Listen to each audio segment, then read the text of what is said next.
So your system is not designed to serve the well-being of people. If you still don't understand that, there would be no outsourcing of jobs if they cared about people. Industry does not care. They only hire people because it hasn't been automated yet. So don't talk about decency and ethics. We cannot afford it and remain in business.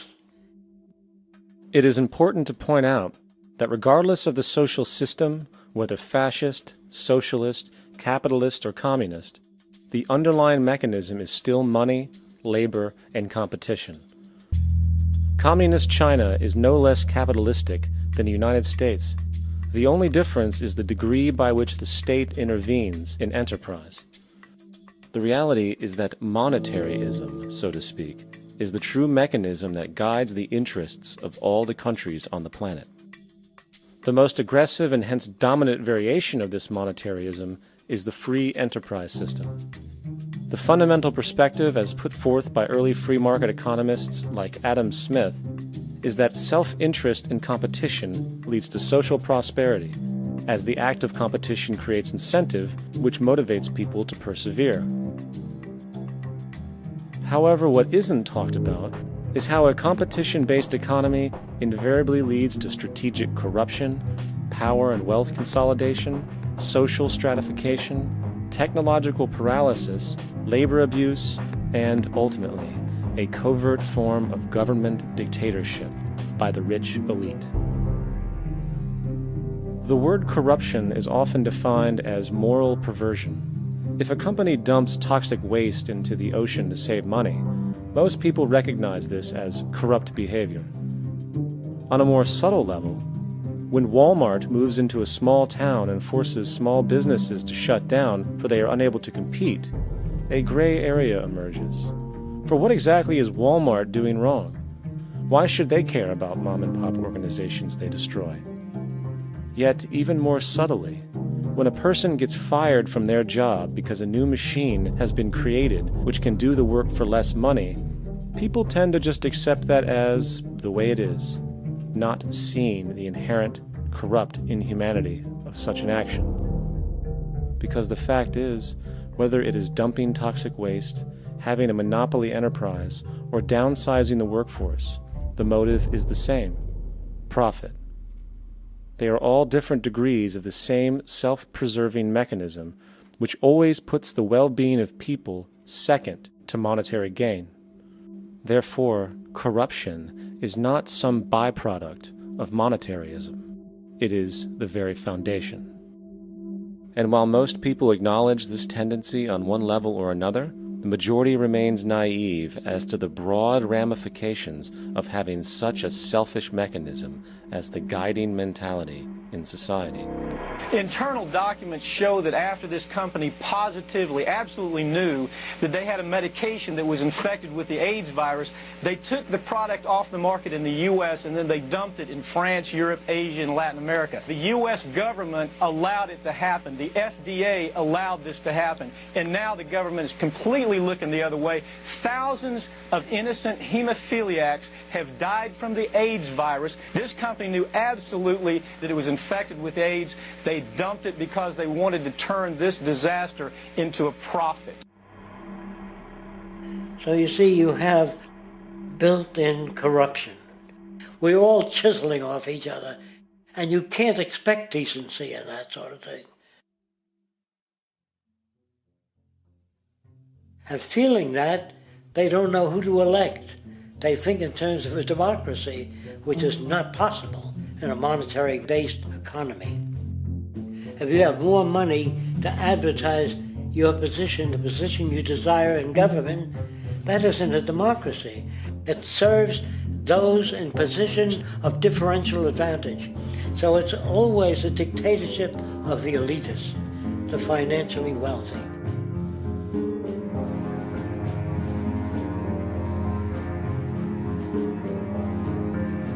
It is an interesting observation to note how seemingly unknown personalities magically appear on the scene as presidential candidates.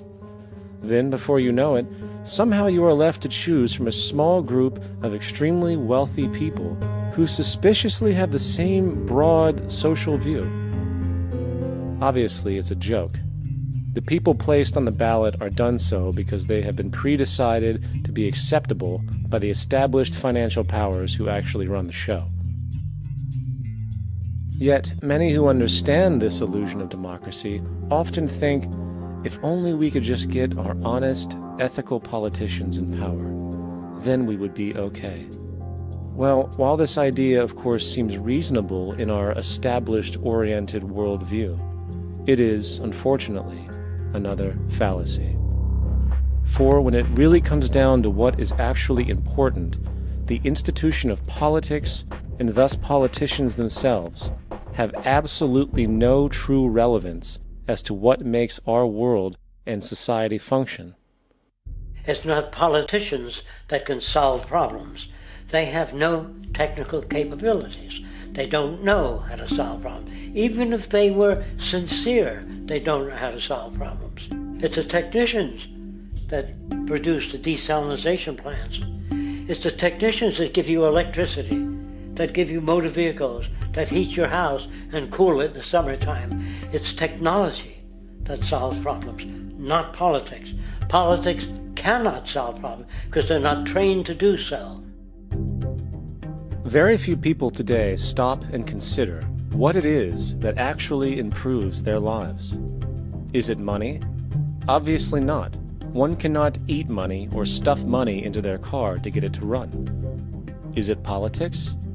All politicians can do is create laws, establish budgets, and declare war. Is it religion? Of course not. Religion creates nothing except intangible emotional solace for those who require it. The true gift that we as human beings have, which has been solely responsible for everything that has improved our lives, is technology.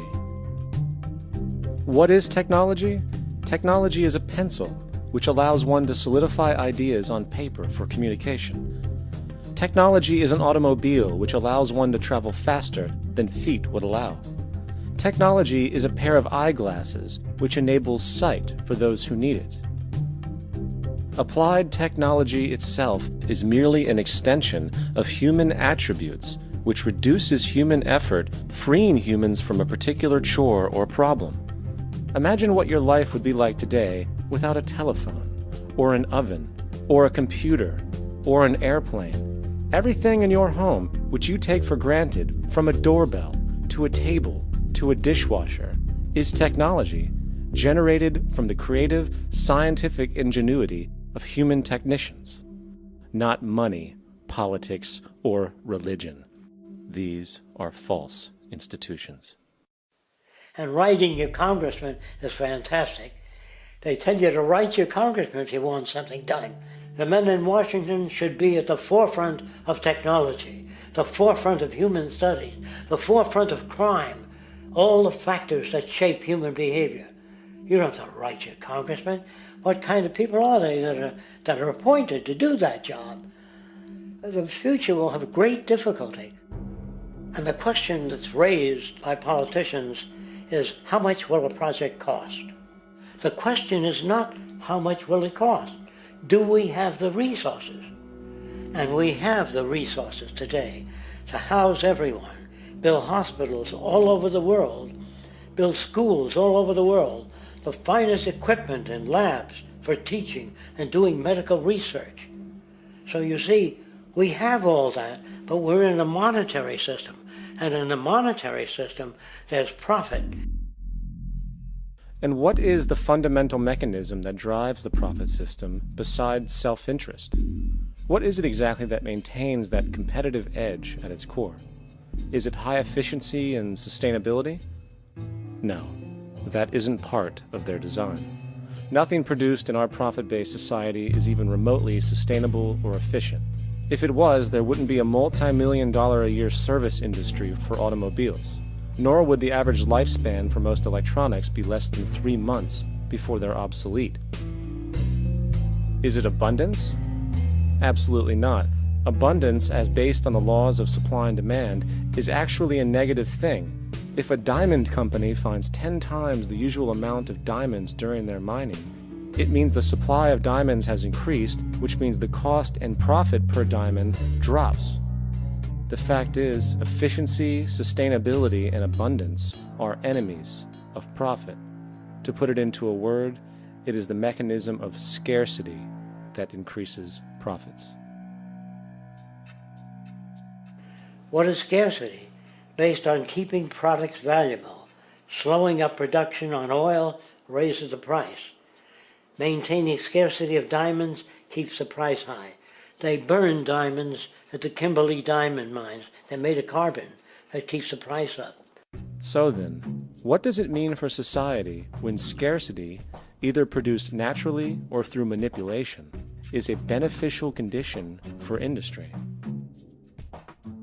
It means that sustainability and abundance will never ever occur in a profit system, for it simply goes against the very nature of the structure.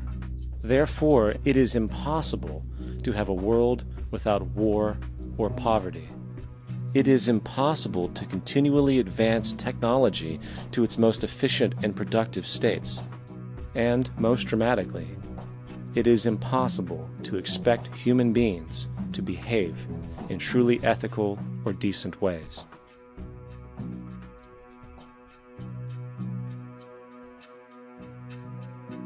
People use the word instinct because they can't account for the behavior.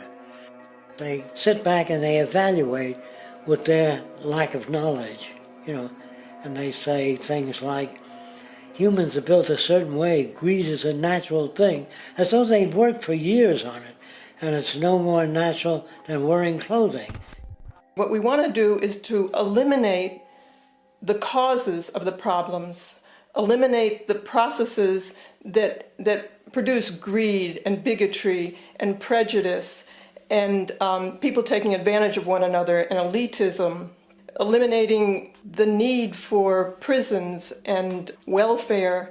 We have always had these problems because we have always lived within scarcity and barter and monetary systems that produce scarcity. If you eradicate the conditions that generate what you call socially offensive behavior, it does not exist.